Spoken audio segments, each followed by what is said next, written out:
Hi, I'm Pat Mangan, Director of Governance Education at NRECA. Welcome to Governance Talk.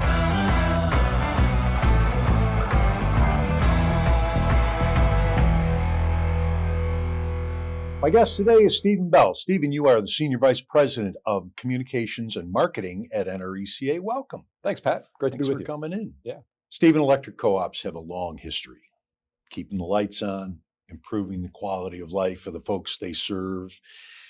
One thing we've not always been so good at is telling our own story. Would you agree with that? Absolutely. And I think what we've got to understand is no one else is going to tell our story better than we will. And so I've got a soapbox. I think we've got to do a better job of leaning in, telling our story, and being proactive. So our audience is directors.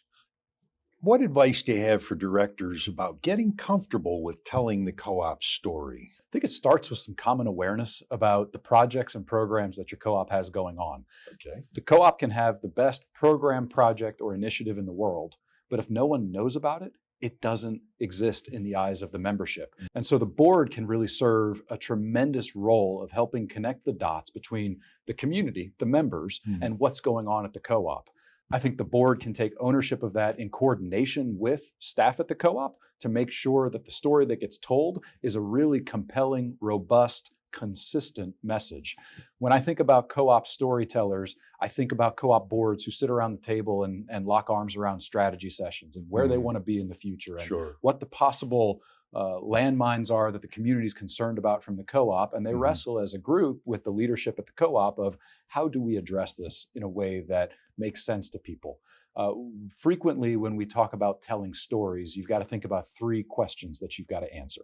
The first, who's your audience? Am I talking to a member at the end of the line, or am I advocating for my co-op as a director in the halls of Congress? Those are two very different audiences, and your story has to fit the moment.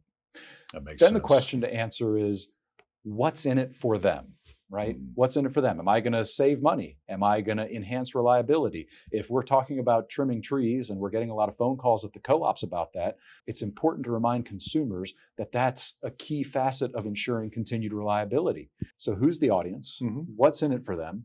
And then what have you done for me lately? Because we are in an environment where consumers are quick to forget what you've done for them years and years ago. So we've got to make sure that we're focused on ensuring a continued proactive, positive storytelling exercise. And the challenge is if we don't tell our story proactively and positive, the stories that are going to really gravitate the attention of the membership are the negative ones. Sure enough.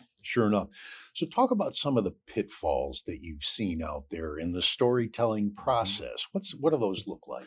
There's a couple of pitfalls that jump out to me. The first is we all talk with jargon. We're in an industry that's infused with jargon top to bottom. And even directors whose job it is not to be infused in the jargon might hear things around the board table that they then try to take into the conversation with a member. That member is not going to be able to track what your jargon is, and we've got to address that and acknowledge that. Because at the end of the day, if you're telling your story, what's important is what people are hearing you say, not what you're saying. There's two very different things, and we've got to make sure the story we're telling is being heard the way we've intended. And that goes back to your point about knowing the audience. Absolutely. And taking that into account. Absolutely. If I'm talking with the staff at another co-op, I can have a jargon-infused conversation. But the second that enters a conversation with the membership, it's a radically different discussion.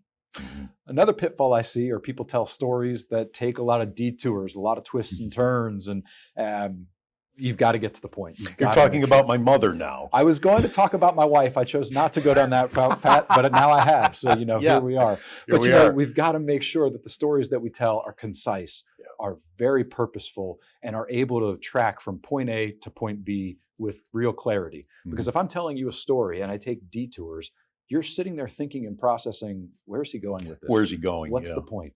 You've got to make sure you get to that point quickly. And when I'm talking about storytelling, what I'm talking about is making sure that we use not just facts, right?